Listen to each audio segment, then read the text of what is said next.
Nah, hal yang men-trigger dia untuk melakukan pemeriksaan tersebut gara-gara di media sosial sudah banyak kerangka motor yang patah. Dia tuh pengen jaga-jaga gitu, curiga takutnya motor dia juga sama nantinya. Nah, akhirnya dia bongkar dan dia lihat ternyata di kerangka motornya dia benar-benar sudah ada karat-karat kecil. Padahal pemilik motor ini mengatakan kalau motornya itu belum pernah kehujanan. Lalu dari mana nih asal karat kecil tersebut? Lalu dia juga melihat kok kayak tipis banget gitu ya kerangka motor ini. Ini kerangka jenis apa sih gitu?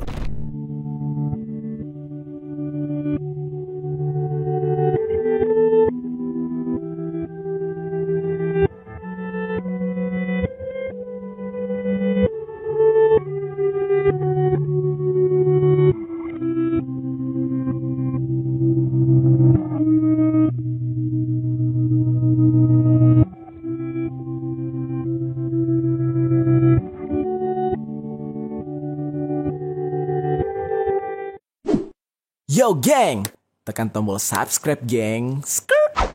Hey yo, what's good? Welcome back to Kamar Jerry.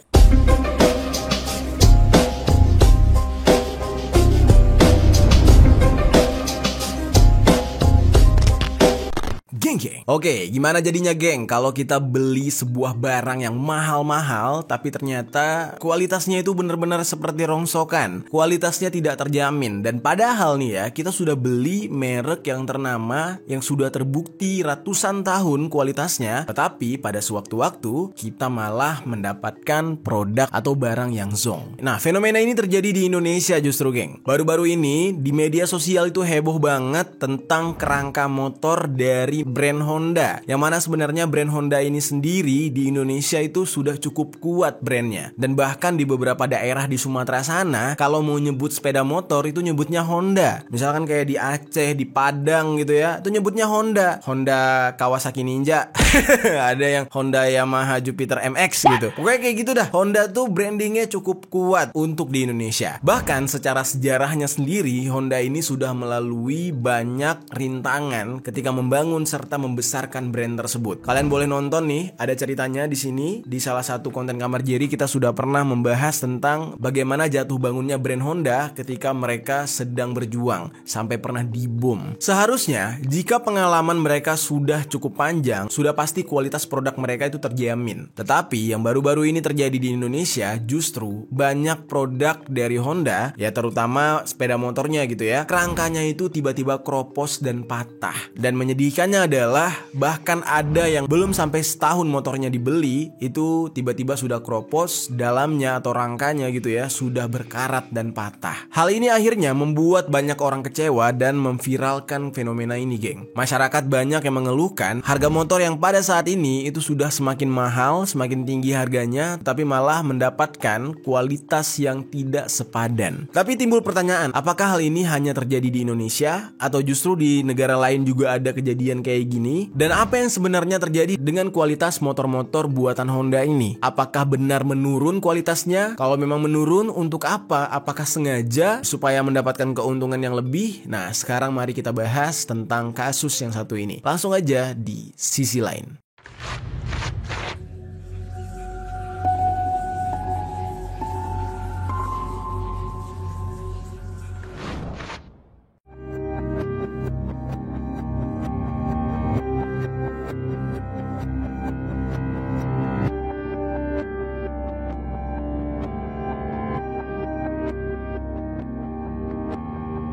Oke, seperti yang gue katakan sebelumnya, kalau membahas tentang brand Honda ini, kita sudah pernah nih mengupas semuanya sedari awal mereka berjuang atau membangun gitu ya. Nah, tetapi bagaimana sejarah awal mereka masuk ke Indonesia? Bagaimana cerita pertamanya nih, brand Honda ini yang berasal dari Jepang bisa menjual produk mereka di Indonesia? Kita bahas dulu.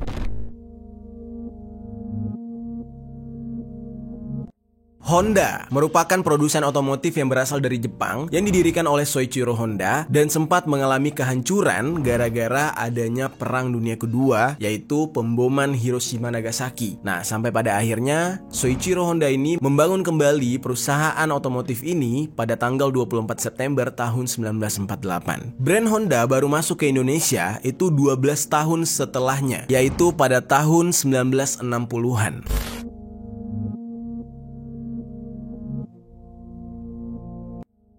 Di masa itu, di Indonesia sudah ada brand otomotif asal Eropa, ya terutama Jerman dan Belanda, karena memang di saat itu kita jajahan dari Belanda. Masuknya brand Jepang yang satu ini menjadi pesaing utama dari brand-brand Eropa yang sudah banyak berjalan di Indonesia. Dan Honda merupakan salah satu brand tertua dan cukup ternama di dalam industri otomotif di Indonesia. Jadi nggak heran ya, kenapa di sebagian besar wilayah di Indonesia menyebut sepeda motor dengan kata Honda. Awal masuknya Honda di Indonesia bukan dengan nama Honda, tetapi mereka memakai nama PT Federal Motor. Nah, di saat itu tugas dari PT Federal Motor ini hanya merakit bagian-bagian motornya doang, sedangkan komponen tersebut masih dalam bentuk CKD atau singkatan dari Completely Knocked Down. Nah, baru setelah sampai di Indonesia dirakit menjadi satu motor yang utuh. Tipe sepeda motor yang pertama kali diproduksi di Indonesia itu adalah tipe bisnis S90Z dengan mesin 4 tak kapasitas 90 cc.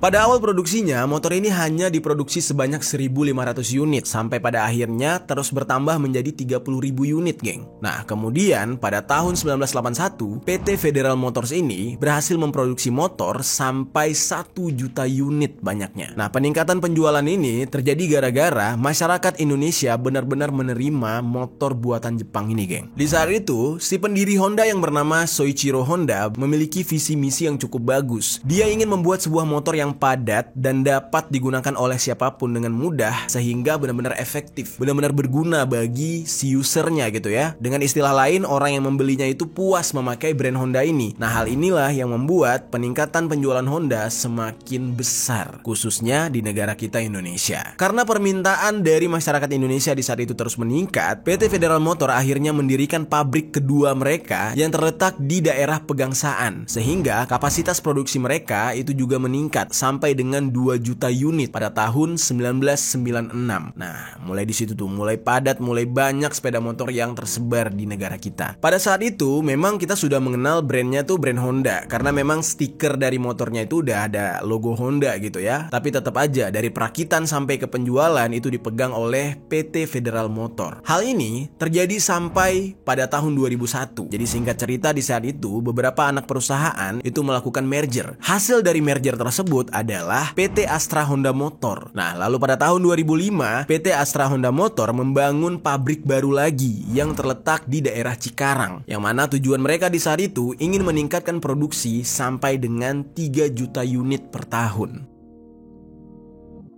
Jadilah Honda di saat itu menguasai pasar sepeda motor yang ada di Indonesia. Terutama di Sumatera, Honda menjadi pionir sepeda motor di daerah tersebut. Dan hampir rata dari orang Sumatera yang memiliki sepeda motor itu motornya produksi Honda. Nah, jadi jangan heran ya kenapa nyebutnya Honda gitu. Mau Kawasaki, mau Yamaha nyebutnya Honda. Fenomena ini sama seperti kasus odol, yang mana sebenarnya odol itu adalah merek dari pasta gigi. Jadi odol itu bukan pasta giginya, pasta gigi ya tetap pasta gigi namanya. Tapi dulu ada pasta gigi mereknya odol. Jadilah sampai sekarang orang Indonesia nyebutnya odol gigi gitu ya. Terus juga seperti fenomena air mineral kemasan. Orang-orang nyebutnya tuh Aqua. Mau itu mereknya Le Mineral, Ades, atau air apapun gitu, tetap nyebutnya Aqua. Weh, beliin gua Aqua dong. Padahal maksudnya adalah air mineral kemasan, tapi nyebutnya tetap Aqua. Nah, seperti itulah fenomena yang terjadi di Indonesia. Siapa yang pertama, itu yang terkenal. Oke, kita kembali ke cerita. Singkat cerita nih geng, untuk memenuhi permintaan sepeda motor di Indonesia, Honda akhirnya mendorong Astra Honda Motor untuk membangun pabrik keempat mereka di daerah Karawang pada tahun 2014 lalu.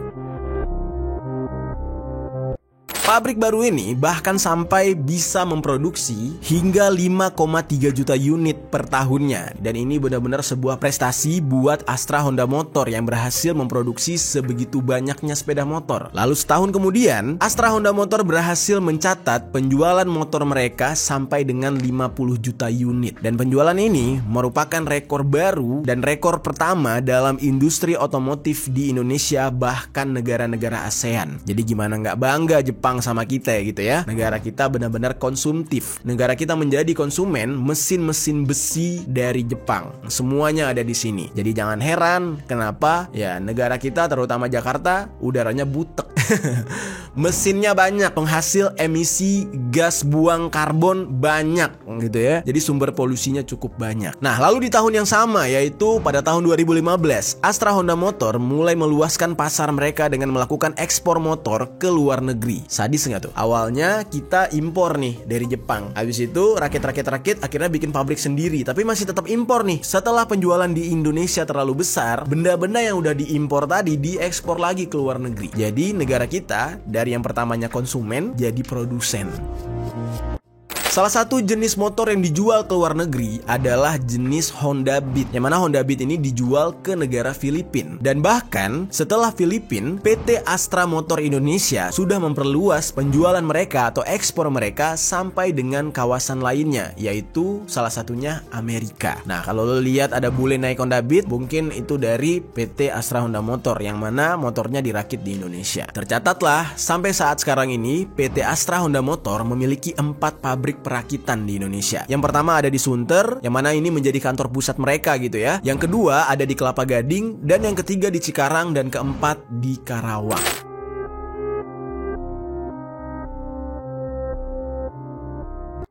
Sekarang kita masuk ke dalam kasusnya nih, geng. Banyaknya kerangka motor Honda yang rusak alias patah.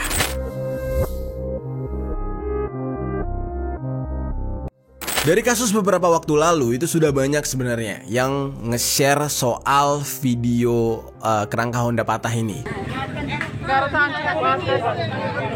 Jujur pertama kali gue lihat ini kenapa ya? Apakah memang ini modifikasinya gitu kan? Karena kan ada yang motornya sampai mepet gitu loh, setangnya sampai mepet ke joknya gitu. Nah, gue kira mungkin ini adalah salah satu spesies variasi dari modifikasi di Indonesia. Karena kan orang kita tuh aneh-aneh aja gitu ya modifikasinya itu. Modifikasi knalpot gede lah, modifikasi bannya jadi ban cacing lah, aneh-aneh aja pokoknya. Ternyata setelah gue tahu itu bukan modifikasi, tetapi lebih kepada motornya udah patah, rusak, tapi orangnya udah nggak mau benerin, alias nggak punya duit mungkin. Ya kasihan juga, bisa aja motornya belum lunas bahkan udah patah duluan gitu. Nah, jadi dari beberapa video, ada salah satu video dari akun Twitter dengan username @hiburandisosmed, yang mana video tersebut memperlihatkan sebuah Honda Vario yang baru saja datang pada tanggal 22 Juli tahun 2023. Tetapi pada tanggal 13 Agustusnya, hitung tuh, Juli, Agustus, gila, kagak sampai sebulan ya. Jadi di Agustus itu pemilik motor mencoba untuk membongkar motornya dia karena ingin melihat rangka motor tersebut. Nah, hal yang men-trigger dia untuk melakukan pemeriksaan tersebut gara-gara di media sosial sudah banyak rangka motor yang patah. Dia itu pengen jaga-jaga gitu, curiga takutnya motor dia juga sama nantinya. Nah, akhirnya dia bongkar dan dia lihat ternyata di kerangka motornya dia benar-benar sudah ada karat-karat kecil. Padahal pemilik motor ini mengatakan kalau motornya itu belum pernah kehujanan. Lalu dari mana nih asal karat kecil tersebut? Lalu dia juga melihat kok kayak tipis banget gitu ya kerangka motor ini. Ini kerangka jenis apa sih gitu. Nah, lalu ada lagi nih kejadian dari user Honda yang lain. Kali ini video yang disebarkan oleh Instagram milik Hujat_Automotive 2 yang memperlihatkan motor Honda tipe Vario berwarna merah yang sudah dibongkar bagian dek tengahnya. Nah, di saat itu si pemilik langsung merekam ke arah dalam rangka mesin, yang mana ternyata dalam rangka mesin tersebut sudah berkarat. Padahal logikanya nih ya, kalau itu rangkanya rangka cat celup gitu kan, catnya itu benar-benar dicelup tuh kayak yang banyak kita lihat di video-video gitu ya. Kan ada tuh pabrik-pabrik mobil, pabrik-pabrik motor, cara ngecatnya kan dicelup tuh. Otomatis dalam rangka tersebut juga ikut kecat. Nah, ini berarti kan bukan cat celup nih, catnya itu lebih kepada cat semprot karena dalamnya nggak kena cat juga. Nah, hal ini semakin mencurigakan. Lalu ada video lain lagi dari infodepok_id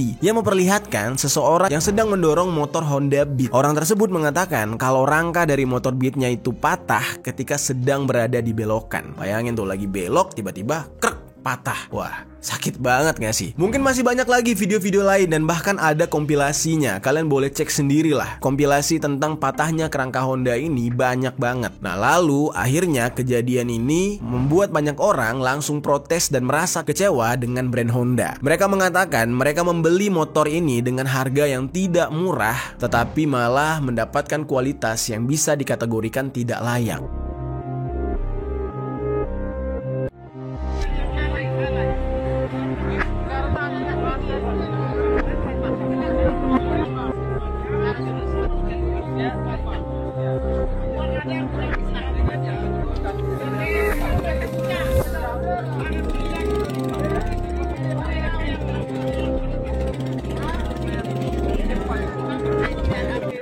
Nah, protes ini bukan cuma protes soal kerangka patahnya doang, tapi gimana kalau misalkan terjadi kecelakaan? Kayak lagi di tengah jalan, lagi ngebut-ngebut, tiba-tiba kerangkanya patah, terus orangnya juga ikutan patah gitu kan? Apakah akan ada tanggung jawab, akan ada asuransi dari pihak Honda gitu? Dan hal inilah yang membuat banyak masyarakat Indonesia saat ini merasa geram dengan brand Honda ini. Nah, sekarang kita kaji nih geng, sebenarnya apa yang dilakukan oleh Honda? Jenis kerangka apa sih yang digunakan oleh Honda?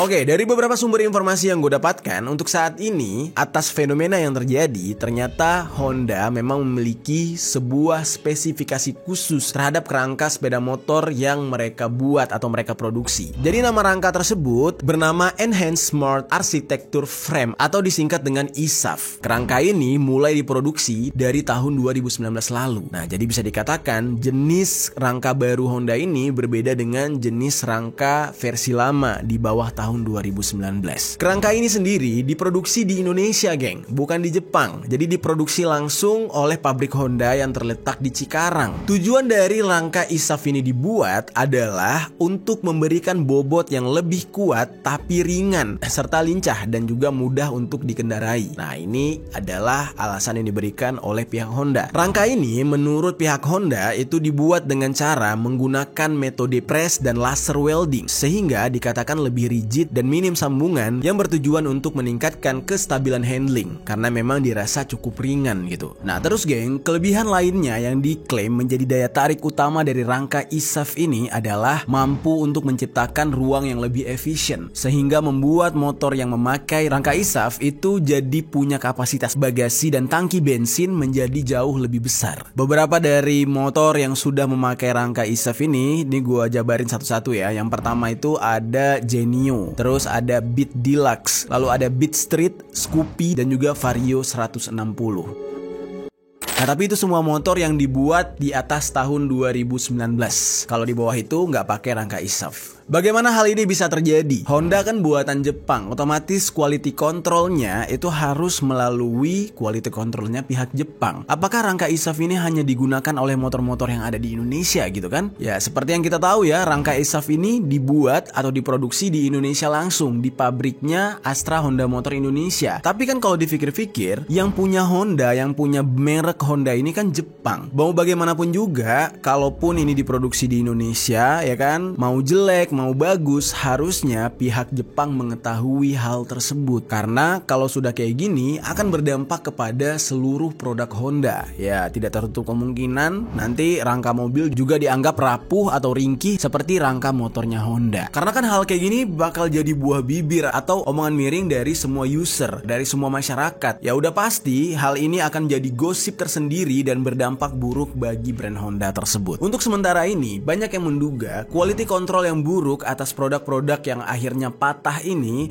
itu dikarenakan kelalaian dari Astra Honda Motor sendiri, tidak ada hubungannya dengan Jepang. Banyak yang menduga kalau hal ini terjadi karena Astra Honda Motor menekan biaya produksi seminimal mungkin sehingga terjadinya penurunan kualitas hanya untuk bersaing di pasaran harga murah. Nah, seperti yang kita tahu ya, merek motor sekarang sudah sangat banyak, gak cuma ada Suzuki, Yamaha doang. Sekarang sudah mulai masuk beberapa merek yang berasal dari Cina, dan hal itulah yang membuat beberapa brand yang berasal dari Jepang walaupun diproduksi di Indonesia, mereka harus menekan harga ya agar tidak rugi, bahan bakunya atau biaya produksinya diperkecil. Ya, berbeda banget ya dengan brand-brand yang dari Cina. Kalau kita lihat brand dari Cina, mereka itu benar-benar seperti sedang bakar duit. Mereka menjual produk-produk mereka mulai dari otomotif sampai elektronik itu dengan harga yang cukup murah tetapi dengan fitur yang benar-benar luar biasa. Jadi harganya itu sebenarnya tidak sebanding dengan kualitas fiturnya yang jauh lebih tinggi.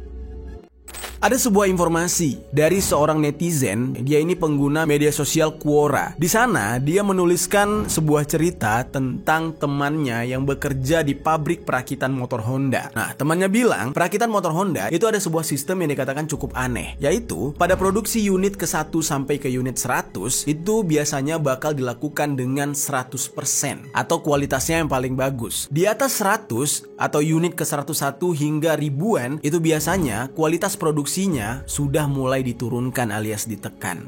Jadi tidak sebagus dengan sampel yang dari unit 1 sampai dengan 100. Tetapi cerita ini belum bisa terkonfirmasi apakah ini benar atau cuman hoax atau ya hanya cerita yang dibuat-buat untuk propaganda doang. Nah, tapi kalau ini benar cerita tersebut, bisa terjawab nih kenapa kualitas motor Honda sekarang yang rangkanya banyak patah dan berkarat gara-gara diklaim menggunakan rangka ESAF. Ya berarti itu merupakan motor-motor yang diproduksi dengan kualitas yang buruk. Untuk saat ini banyak yang mengeluh serta melaporkan tentang kejadian-kejadian motor patah ini, geng. Dan mereka benar-benar menyesali kenapa mereka harus mengambil atau membeli motor merek Honda tersebut. Gara-gara dari awal beli mereka mencoba untuk memeriksa bagian rangkanya, ternyata memang ada bercak kuning yang diduga adalah karat. Lalu bagaimana respon dari Astra Honda Motor dengan kejadian ini? Sekarang kita bahas.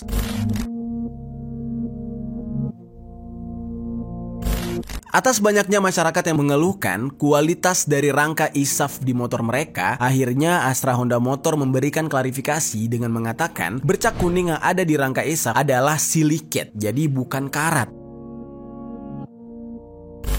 Oke, gue jelaskan sedikit nih apa itu silicate ya. Jadi kalau gue lihat dari Wikipedia dikatakan kalau silicate ini adalah sebuah senyawa yang mengandung satu anion dengan satu atau lebih atom silikon pusat yang dikelilingi oleh ligan elektronegatif. Dan silikat ini sering sekali ditemukan di alam dalam bentuk mineral kuarsa yang ya kemungkinan warnanya bisa kayak karat gitu ya. Ya kurang lebih kayak gitulah. Pernyataan ini datang langsung dari Direktur Pemasaran PT Astra Honda Motor yang bernama Octavianus Dwi Putro. Dia mengatakan kalau kejadian rangka ESAF yang patah dan berkarat bisa disebabkan oleh berbagai faktor. Nah, menurut Pak Octavianus ini, kejadian rangka patah ini disebabkan salah satu faktornya ya karena pemakaian, ada juga yang karena terkena air laut. Dan Pak Okta juga mengatakan kalau pabrik mereka sudah memiliki aturan terkait garansi tiap unit sehingga konsumen bisa mengklaim unit mereka yang rusak ke bengkel resmi untuk mendapatkan penanganan yang lebih lanjut.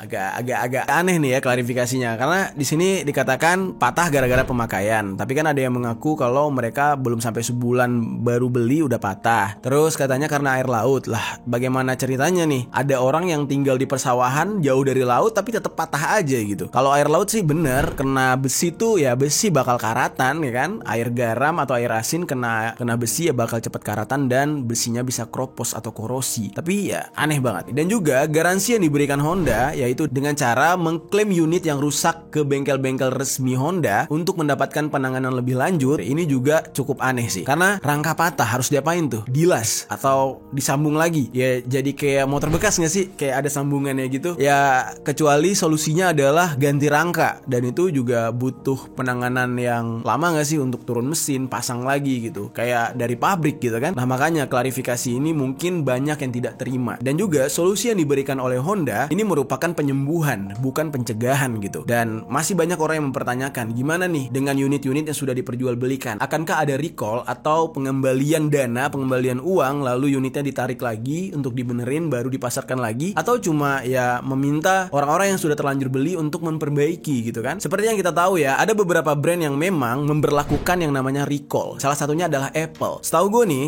pernah ada iPhone tipe atau jenis tertentu atau MacBook jenis tertentu yang pernah di-recall oleh pihak Apple. Nah bahkan ini bukan soal kualitas lagi, tapi udah soal keselamatan waktu itu. Masalah baterainya yang mungkin bisa meledak ketika naik pesawat, atau mungkin masalah beberapa komponennya yang bisa korslet. Nah dengan berbesar hati, pihak Apple di saat itu merecall beberapa produk, dan setiap orang bisa datang ke retail-retailnya Apple untuk mengganti produk mereka dengan baru. Benar-benar diganti dengan baru. Nah itu menurut gua cukup fair dan profesional, ya nggak sih? Oke, kita lanjutkan lagi. Klarifikasi yang diberikan oleh Pak Octavianus ini justru dianggap oleh masyarakat bukan menjadi informasi atau solusi yang baik bagi pemilik motor, tapi justru ini merupakan sebuah informasi yang menandakan bahwa quality control Honda yang ada di Indonesia justru tidak baik alias buruk. Dari seorang netizen nih yang paham dengan pengelasan soal besi gitu ya, ada yang memberikan pernyataan kayak gini, geng. Dia mengatakan kalau memang yang dikatakan karat itu adalah silikat alias silikon sisa gitu ya, itu harusnya dibersihkan. Jadi menurut dia, silikon sisa pengelasan itu disebut disebut dengan silicon island, di mana sisa silikon ini harusnya dibersihkan terlebih dahulu sebelum lanjut ke tahap painting atau tahap cat, agar tidak menghalangi cat dan menempel dengan sempurna ke permukaan las. Kalau langsung dicat ya di atas sisa dari silikon tadi, maka bisa dipastikan silikon ini lama-lama akan mengelupas dan cat yang menimpa dia tadi juga akan ikut mengelupas sehingga menimbulkan karatan, dan karat tersebut lama-lama akan menyebar dan membuat kerangka motor menjadi kropos. Nah, cukup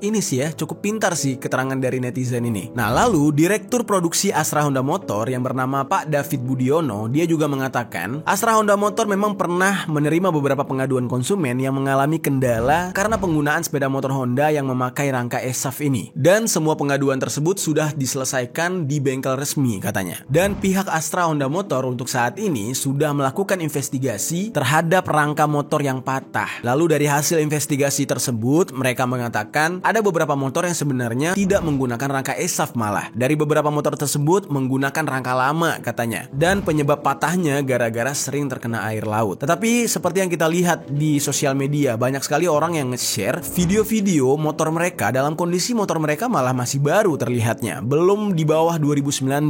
Nah, itu gimana tuh? Tapi kalau misalkan yang rangka lama terkena air laut, ya masih wajar ya nggak sih? Itu jelas-jelas memang menyebabkan kropos. Tetapi yang nggak terkena air laut tuh gimana tuh ceritanya? Nah, lalu ada keterangan dari seorang ahli mesin yang berasal dari UGM. Namanya adalah Jayan Sentanuhadi. Dia mengatakan sebenarnya tidak hanya rangka ESAF yang bisa patah. Kata dia, ya rangka jenis apapun akan bisa patah kalau menopang beban yang melebihi kapasitas. Nah, tetapi yang dibingungkan oleh Jayan adalah kok bisa gitu? Sekelas motor baru yang memang memakai rangka ESAF yang terkadang itu tidak melebihi kapasitas tapi tetap patah katanya. Dan bahkan ini terjadi kepada motor-motor yang tidak berada di pesisir pantai, yang tidak terkena angin laut atau air laut. Bagian yang paling rentan terkena karat akibat air laut itu adalah bagian bekas lasnya gitu. Nah, di situ tuh paling sering patahnya. Lalu geng, kejadian ini sampai membuat Kementerian Perdagangan atau Kemendak itu angkat bicara. Kemendak melalui Direktorat Jenderal Perlindungan Konsumen dan Tertib Niaga atau PTKN melakukan pertemuan dengan pihak Astra Honda Motor untuk mengklarifikasi patahnya rangka ESAF ini. Nah, pihak dari Ditjen PTKN memang berwenang melakukan pembinaan dan edukasi untuk memastikan terpenuhinya kewajiban pelaku usaha serta perlindungan terhadap hak konsumen yang merasa dirugikan. Karena ini sudah menyangkut dengan hak-haknya rakyat gitu kan. Perusahaan asal Jepang menjual produk kepada rakyat Indonesia dengan harga yang cukup mahal tapi kok kualitasnya merugikan rakyat. Nah, hal inilah yang membuat pemerintah kita harus turun tangan.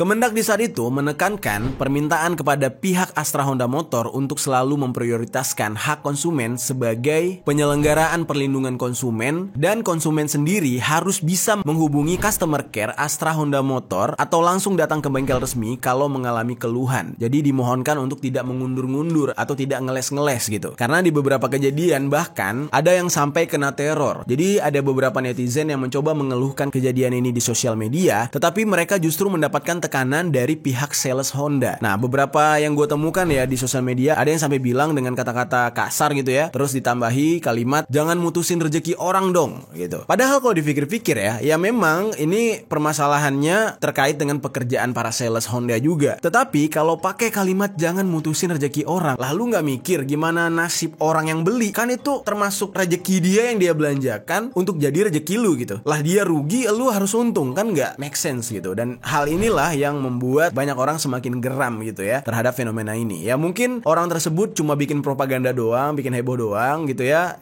dengan mengatasnamakan sales Honda. Tetapi kalau ini memang benar sales Honda, ya mungkin pihak Honda juga harus mengontrol nih orang-orang bawahan dia, karyawan-karyawannya yang mungkin mencoba untuk menekan para konsumen yang dirugikan karena fenomena ini dan mencoba untuk mengeluhkan hal ini di media sosial gitu. Jadi gimana nih geng, menurut kalian? Apa yang menyebabkan kualitas dari motor Honda itu bisa dikatakan sedikit menurun dan terkesan hanya mengejar target penjualan? Ya ini semua tidak terlepas dari daya beli masyarakat Indonesia yang cukup tinggi. Karena seperti yang kita tahu ya, di Indonesia itu untuk beli motor sekarang jauh lebih gampang. Kreditnya benar-benar, nggak masuk brain, nggak masuk di akal gitu ya. Ada yang cuma bayar 500.000 sudah bisa bawa pulang motor, terus cicilannya ntar dah mikirannya gimana. Dan bahkan dari beberapa fenomena, sampai ada orang-orang orang yang berhutang ke pinjol demi bisa membeli motor baru. Nah, apalagi di Jakarta, macetnya luar biasa banget, parah banget, dan banyak orang yang memilih untuk naik motor agar bisa terhindar dari macet. Dan hal itu yang membuat daya beli masyarakat Indonesia cukup tinggi. Makanya banyak perusahaan-perusahaan motor yang jor-joran nih, habis-habisan untuk bisa memproduksi sebanyak-banyaknya produk mereka. Tapi ya kali ini kita bisa lihat ya, saking banyaknya produk yang diproduksi sampai-sampai ada hal yang terlewat, yaitu quality control atau memerhatikan kualitas dari si produk. Oke, mungkin kalian bisa meninggalkan pendapat kalian di komentar tentang fenomena ini. Apa yang sebenarnya terjadi? Coba tinggalkan komentar di bawah.